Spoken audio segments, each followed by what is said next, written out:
Doctor Baba Saheb Ambedkar open university.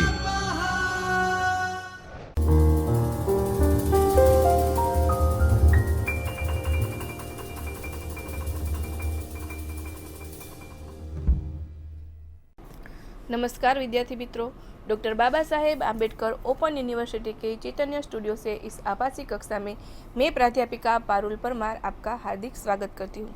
आज हम FY BA के प्रथम प्रश्न पत्र की बात करेंगे, यानी कि BA प्रथम वर्ष के प्रथम प्रश्न पत्र हिंदी कहानियाँ और उपन्यास के दूसरे खंड की इकाई 9 अपनी अपनी पत्नियों का सांस्कृतिक विकास। कहानी जो असगर वजाहत द्वारा लिखी हुई है उसके बारे में बात करेंगे, जिसके अंतर्गत आप असगर वजाहत के व्यक्तित्व और कृतित्व से परिचित होंगे तथा इन शिल्पगत विशेषताओं को बता सकेंगे। उसके साथ साथ कहानी के प्रमुख पात्रों का परिचय, चरित्र चित्रण कर सकेंगे और नारी के प्रति उच्च दृष्टिकोण विकसित कर सकेंगे। अपनी अपनी पत्नियों का सांस्कृतिक विकास के कहानीकार असगर वजाहत के लेखन की विशेषता यह रही है कि उनका साहित्य आम जन जीवन के मुद्दों पर केंद्रित रहा है। चाहे उनकी कहानियाँ हो, उपन्यास हो या नाटक, सभी जगह आम लोगों के जीवन की समस्याओं के प्रति उनकी प्रतिबद्धता प्रमुख रूप से उभर कर सामने आती है। वे बड़ी से बड़ी बात को इतनी आसानी से और सहजता से कह जाते हैं कि पाठक के मन पर उनका प्रभाव पड़े बिना नहीं रहता। आप उनकी इस विशेषता का दर्शन इस कहानी के माध्यम से करेंगे। इस कहानी में एक स्त्री की व्यथा कथा यह है कि स्त्री कितनी भी सक्षम और प्रतिभाशाली क्यों न हो, फिर भी उससे जुड़ा हर निर्णय पुरुष ही करता है। कैसे एक पुरुष अपनी पत्नी को बांधकर रखता है और पर स्त्री की स्वतंत्रता का समर्थन करता है। इस पर करारा व्यंग्य किया है। अब हम लेखक के जीवन परिचय के बारे में बात करें तो साठोत्तर दौर के सशक्त और सजग रचनाकार असगर वजाहत का जन्म 5 जुलाई 1946 को उत्तर प्रदेश के शहर फतेहपुर में हुआ था।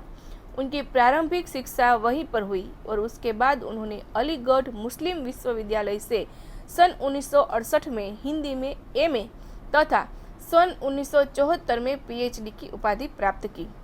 उन्होंने जवाहरलाल नेहरू विश्वविद्यालय में सन 1982 से 83 में पोस्ट डॉक्टरल शोध किया। ये हिंदी साहित्य के क्षेत्र में मुख्यतः साठोत्तरी पीढ़ी के महत्वपूर्ण कहानीकार एवं सिद्धहस्त नाटककार के रूप में मान्य है। इन्होंने कहानी, नाटक, उपन्यास, यात्रा वृत्तांत, फिल्म तथा चित्रकला आदि विभिन्न क्षेत्रों में महत्वपूर्ण रचनात्मक योगदान दिया है। ये दिल्ली स्थित जामिया मिलिया इस्लामिया में हिंदी विभाग के अध्यक्ष भी रह चुके हैं।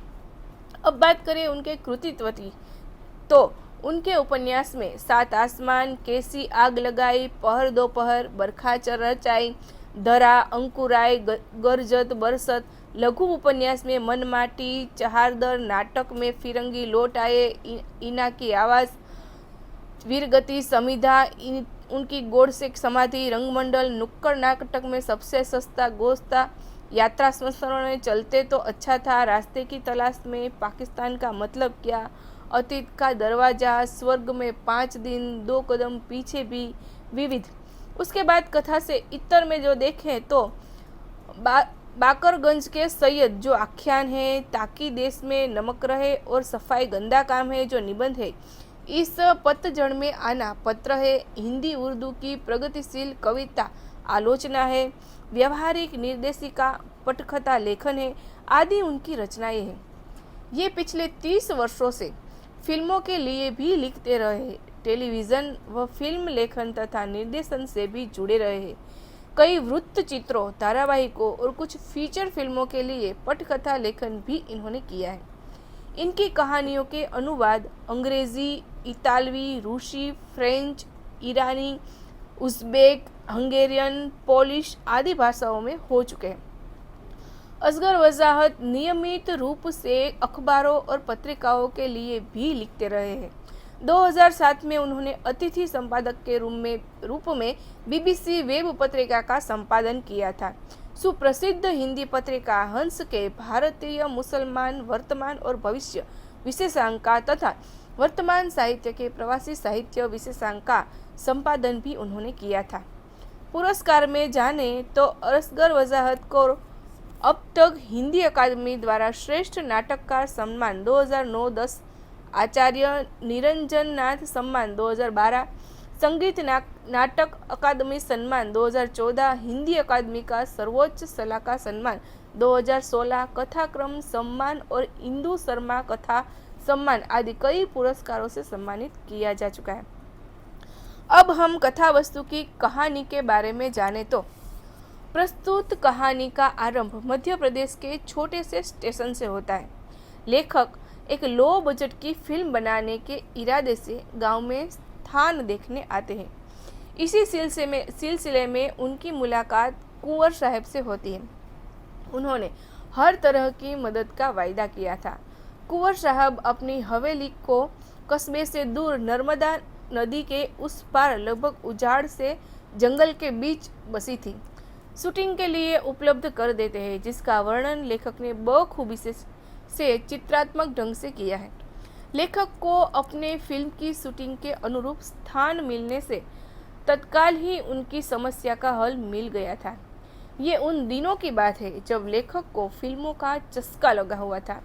लेखक अपनी फिल्म के बारे में बात करते हुए कहते हैं कि वे एक लो बजट फिल्म के निर्माण में पीर, भिस्ती, खर, बावर्ची सभी की भूमिका निभा रहे थे। वे फिल्म के लिए सब कुछ थे, किंतु उनके पास कुछ नहीं था। कहानीकार से लेकर संगीतकार सभी उनके मित्र थे।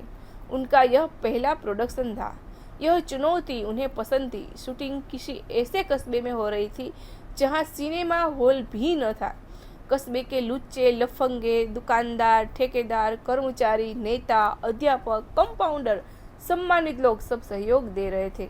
लेखक को इस फिल्म को बनाने में पैसे की कमी, आपाधापी, अव्यवस्था, मनमुटाव, लड़ाई झगड़े जैसी तकलीफों के साथ साथ सहयोग भी खूब मिला है।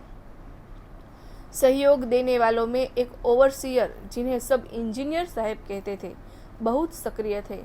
मलकानी जी, जो इस कहानी के महत्वपूर्ण किरदार है। यह कहानी का आरंभ है, जिसमें लेखक हमें अपनी फिल्म के बारे में बताते हैं।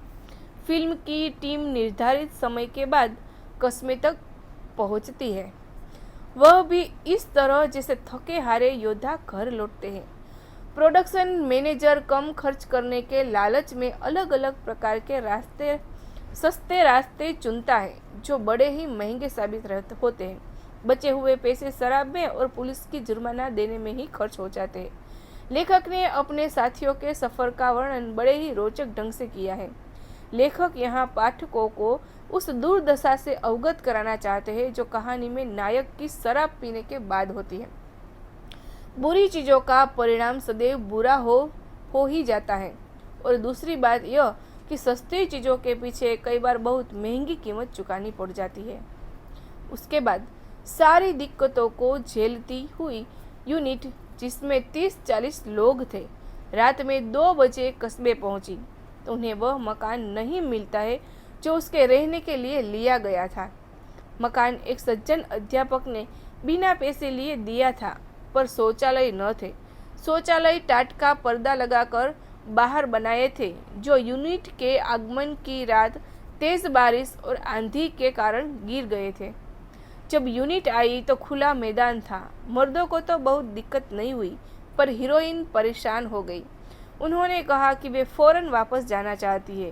प्रोडक्शन मैनेजर के हाथों के तोते उड़ गए।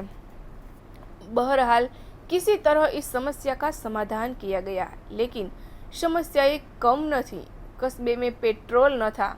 खाने की व्यवस्था ऐसी थी कि नाश्ता 12 बजे और रात का खाना 1 बजे रात को मिलता था। मुंबई से जो जनरेटर चला था वह रास्ते में ही रुका पड़ा था। हीरोइन के कपड़ों वाला बक्सा किसी स्टेशन पर ट्रेन बदलते वक्त छूट गया था। हद यह है कि वो जल्दी में क्लैपबोर्ड तक छूट गया था, लेकिन इस पूरी अव्यवस्था और बड़बड़ के बावजूद शूटिंग शुरू हो गई थी। एक और भी समस्या यह थी कि एक अभिनेत्री की कमी थी। यानी कमला की माँ का रोल करने वाली महिला मुंबई स्टेशन पर ही रह गई थी। कमला की माँ का रोल कस्बे में कौन कर सकता है, इसकी तलाश बड़े पैमाने पर शुरू हो गई। इस समस्या के समाधान में मलकानी जी काम आए। उन्होंने शीला जी के बारे में जो कुछ बताया था उससे यह आशा बंधी थी कि वे यह काम कर सकती हैं। शीला जी स्थानीय गर्ल्स कॉलेज की सबसे प्रगतिशील महिला थी। उन्होंने महिला क्लब बनाया था। वे कविताएं लिखती थी, ड्रामे में नृत्य करती थी, भाषण देती थी, बिना पल्लू सिर पर डाले बाहर निकलती थी, मर्द से खुलकर बातचीत करती थी, बहुत सम्मानित और कस्बे के जीवन में महत्वपूर्ण थी। मलकानी उनका जिक्र इस तरह करते थे कि लगता था वे शीला जी के प्रशंसक कम और प्रेमी ज्यादा है। शीला जी के प्रति किसी दूसरे शहर में एक कॉलेज के प्राध्यापक थे, आते जाते रहते थे। इससे लेखक को विश्वास हो गया था कि काम बन सकता है। मलकानी शीला जी के बारे में जो कुछ लेखक को बताते हैं यह लेखक निर्देशक को बताते हैं। निर्देशक की एक चिंता कम हो जाती है, क्योंकि उन पर सिर्फ कलात्मक जिम्मेदारी ही नहीं बल्कि खाने पीने से लेकर कई जिम्मेदारियां थी। कहानी में उनकी सारी समस्याओं का उल्लेख लेखक ने बड़े ही सटीकता से और कम शब्दों में किया है। फिर चाहे धोबी की समस्या हो या अभिनेता की, लेखक लिखते हैं कि जब से यूनिट आई थी लोगों के कपड़े नहीं धुले थे, क्योंकि प्रोडक्शन मैनेजर धोबी का इंतजाम नहीं कर पाया था। छोटे मोटे अभिनेता और टेक्नीशियन तो एक ही जींस से काम चला रहे थे। ऐसी कई समस्याओं का वर्णन चित्रात्मक शैली में बखूबी किया है। ऐसे माहौल में शीला जी का जिक्र निर्देशक को देवी मदद जैसा लगा। मलकानी ने उन औरतों की बेअक्ली और जड़ता पर आंसू बहाए जिन्होंने रोल करने से इनकार कर दिया था। जैसे कमला की मां के लिए तारा बाबू की पुत्रवधू से बात की गई थी, वह तैयार भी हो गई थी, लेकिन शूटिंग के वक्त पुत्रवधू के बजाय तारा बाबू स्वयं आ गए थे और उन्होंने कहा कि वे कस्बे के बहुत सम्मानित आदमी हैं और उनकी पुत्रवधू फिल्मों में काम नहीं करेगी। इसका सीधा मतलब यह भी था कि फिल्म में काम करने वाले लोग सम्मानित लोग नहीं हैं। खास तौर पर जो औरतें फिल्मों में काम कर रही है वे वैश्य हैं। ऐसी कई घटनाएं हैं जहां पर लेखक छोटे कस्बे के समाज में व्याप्त संकुचित सोच पर प्रकाश डालते हैं। मलकानी ने इन सब घटनाओं पर गहरा दुख व्यक्त किया था। महिलाओं की आज़ादी पर बोलते हुए मलकानी कहते हैं कि महिला मुक्ति सेना के एक सेनापति लगते थे। लेखक आगे उनकी सेकंड हैंड स्कूटर का भी सजीव रूप से वर्णन करते हैं। यूनिट में मलकानी की उपयोगिता की ही नहीं, उनके महिलाओं संबंधी प्रगतिशील विचारों की भी धाक जमी हुई थी। कहानी आगे बढ़ती है। एक दिन मलकानी लेखक को अपने साथ शीला जी के घर ले जाते हैं।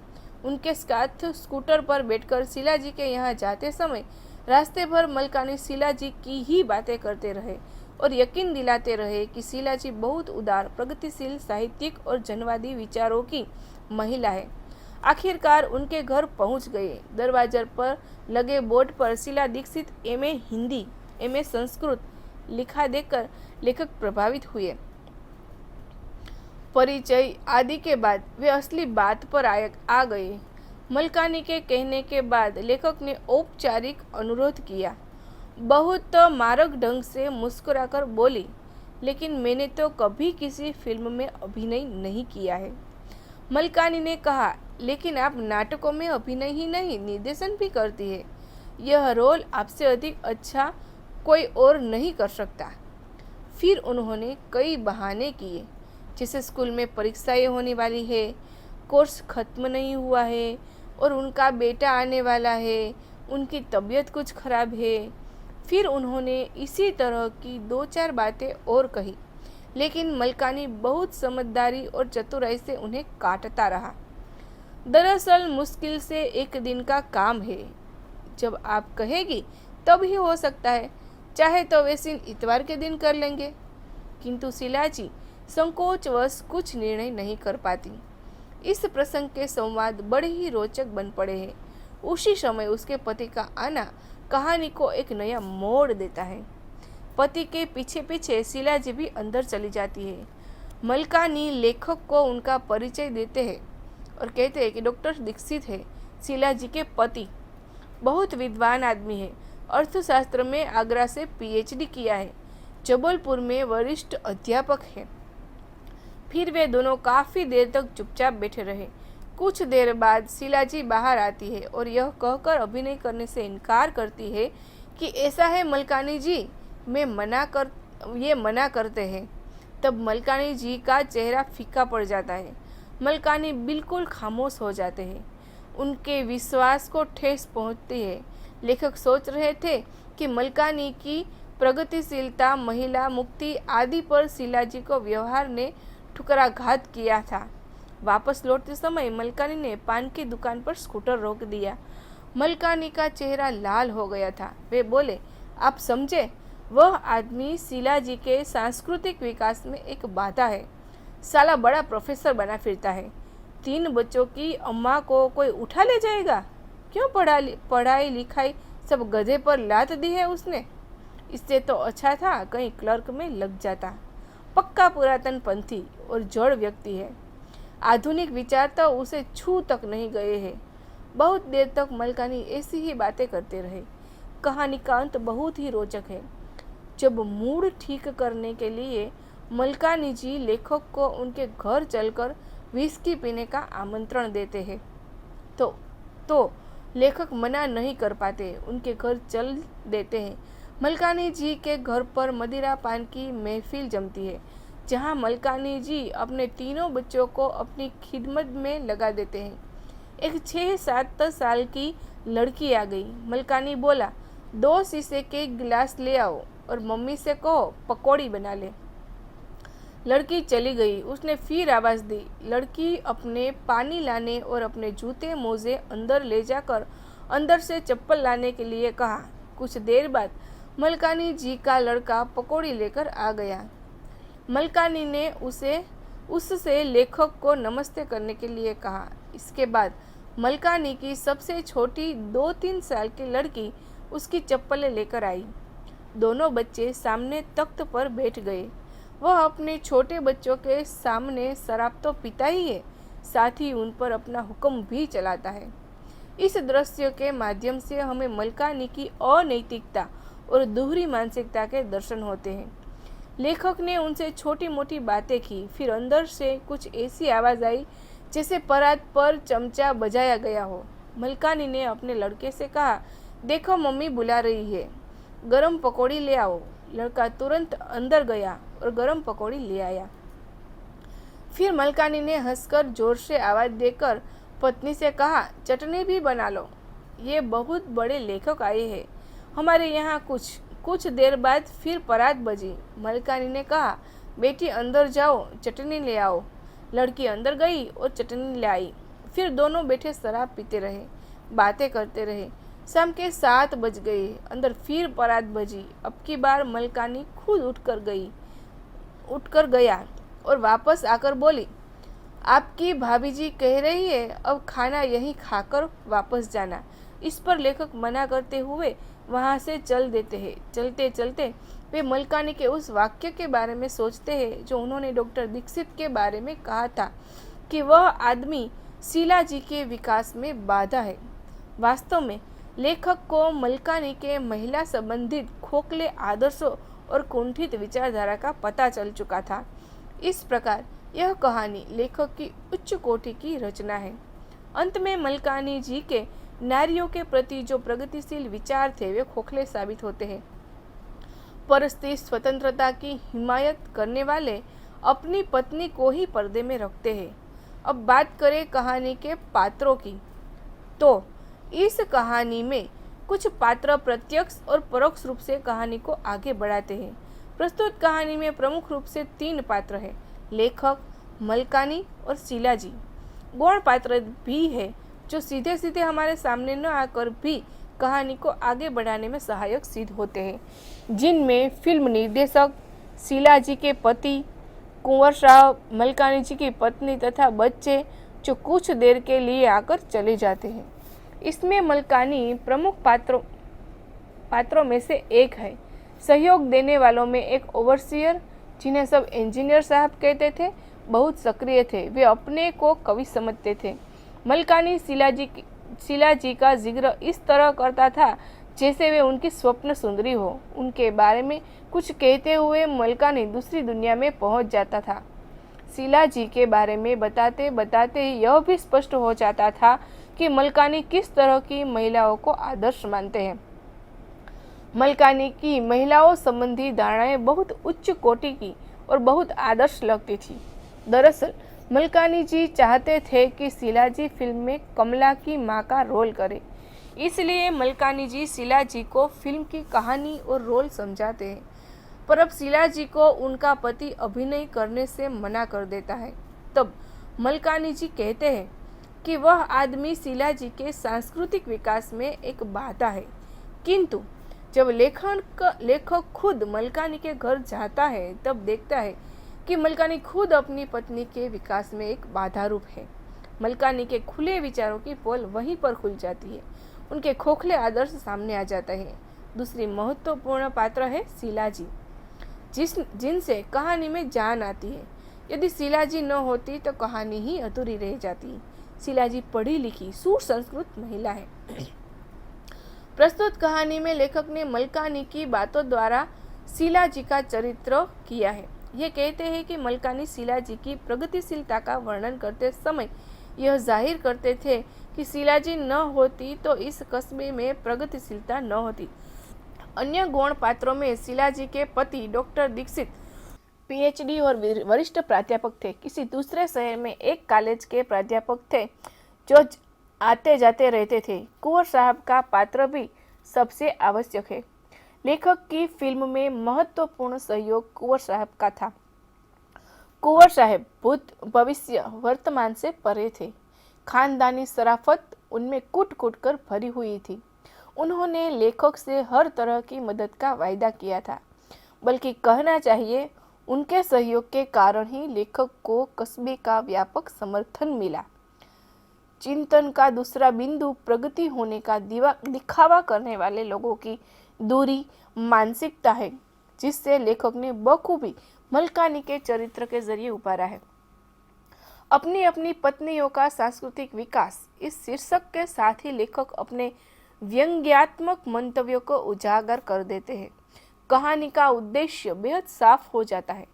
लेखक की संवेदना इस कहानी में विशेष रूप से पत्नी के रूप में स्त्री की दोयम स्थिति से जुड़ी हुई है और उसे बनाए रखने में, बल्कि और कड़ाई से बनाए रखने में मलकानी जैसे दोहरी मानसिकता वाले लोगों को उन्होंने बिना कहे ही समाज की समस्या के रूप में रेखांकित कर दिया है। मलकानी शीला जी के लिए सांस्कृतिक विकास के लिए चिंतित है और उनके पति को उनके सांस्कृतिक विकास के लिए बाधा समझते हैं, जबकि उनकी पत्नी को मुंह से आवाज निकालने की भी इजाजत नहीं है। वह थाली से आवाज कर बुलाती है। कहानी की भाषा शैली के बारे में देखें तो प्रस्तुत कहानी की भाषा शैली व्यंग्यात्मक, लाक्षणिक और वैविध्यपूर्ण है। कहानी की भाषा सरल, स्पष्ट तथा बोधगम्य है। वाक्य छोटे और सरल है तथा सबल भावाभिव्यक्ति है। इस कारण कहानी को सभी वर्ग के पाठक पढ़ और समझ सकते हैं। अलंकारिक वाक्य प्रयोग के कारण भाषा बहुत ही रोचक तथा व्यंजक बन पड़ी है। जैसे होगी बम्बई में शबाना आजमी, हमारे यहाँ शीला जी है। शबाना का बम्बई में जो स्थान है वही शीला जी का यहाँ है। तब दूसरी में सांस यानी पेट्रोल आता है, वह भागती थी, इसीलिए अगर किसी को कस्बे जाना होता था तो मलकानी का स्कूटर एक बरकत जैसा था। प्रस्तुत कहानी में हिंदी के साथ साथ अंग्रेजी भाषा के शब्दों का प्रयोग प्रचुर मात्रा में किया गया है। जैसे role, film unit, shooting, production, technician, location आदि कहीं कहीं पर मुहावरे और कहावतें भी दिखाई देती है। जैसे तोते उड़ गए, चेहरे का रंग उड़ जाना, नेकी और पूछ पूछ आदि। कहानी में संवेदना और समस्या देखें तो कहानी एक लो बजट फिल्म के निर्माण के बहाने नारियों के सांस्कृतिक विकास में बाधा डालने वाले समाज पर व्यंग्य है। कहानीकार का मानना है कि पति हमेशा अपनी पत्नी के सोचने समझने की क्षमता को कम आंकता है और उस पर लगातार दबाव बनाकर रखता है। स्त्री को चार दीवारी में बंद रखना चाहता है। स्त्री से जुड़ा हुआ हर फैसला एक पुरुष ही लेता है, चाहे वो एक पति हो, पिता हो या पुत्र हो। प्रस्तुत कहानी में लेखक ने बड़े चुटीले ढंग से तार बाबू की पुत्रवधू शीलाजी और मलकानी की पत्नी के जरिए घर की स्त्रियों गृह लक्ष्मियों भले न वो अपने आप में कितनी ही प्रगतिशील क्यों न हो, उसकी वास्तविक दशा मानसिक गुलाम की सी दशा को पेश कर चिंतन के लिए उकसाया है। अपनी अपनी पत्नियों का सांस्कृतिक विकास एक ऐसी कहानी है जो हमारे समाज की स्त्रियों के प्रति दोहरे चरित्र को उजागर करती है। भारत एक साथ कई स्तरों पर तथा कई युग में जीने वाला देश है। एक तरफ हमारे देश में महानगरों की चकाचौंध है जिसे हम आधुनिकता मान बैठे हैं, वही भारतीय समाज का एक बड़ा हिस्सा आज भी मध्ययुगीन समस्या में जी रहा है। इससे अलग आदिवासी समाज है जो आज भी जंगलों के तौर पर जीवन गुजार रहे हैं। वजाहत साहब मुश्किल काम कहानी संग्रह की भूमिका में कहते हैं, मेरे ख्याल से भारत में सार्वजनिक स्तर पर जितना झूठ बोला जाता है उतना शायद ही किसी देश में बोला जाता हो। देश प्रेम की जितनी बातें भारत में जितने बड़े स्तर पर और जितने प्रभावशाली लोगों द्वारा की जाती है, उन्हें सुनकर लगता है अगर यह सच होता तो भारत देश स्वर्ग बन चुका होता। वजाहत जी द्वारा की गई बात आज के संदर्भ में कितनी प्रासंगिक जान पड़ती है। इन्हीं परिस्थितियों के बीच उनकी कहानी आकार लेती है। इस तरह इस कहानी में लेखक ने एक लो बजट फिल्म के निर्माण के बहाने लेखक ने स्त्रियों के सांस्कृतिक विकास में बाधा डालने वाले पुरुष समाज पर व्यंग्य किया है। तो आज हमने असगर वजाहत की कहानी अपनी अपनी पत्नियों का सांस्कृतिक विकास के बारे में बात की। फिर मिलेंगे एक नए वीडियो में नई इकाई के साथ। तब तक के लिए धन्यवाद। स्वाध्यायः परः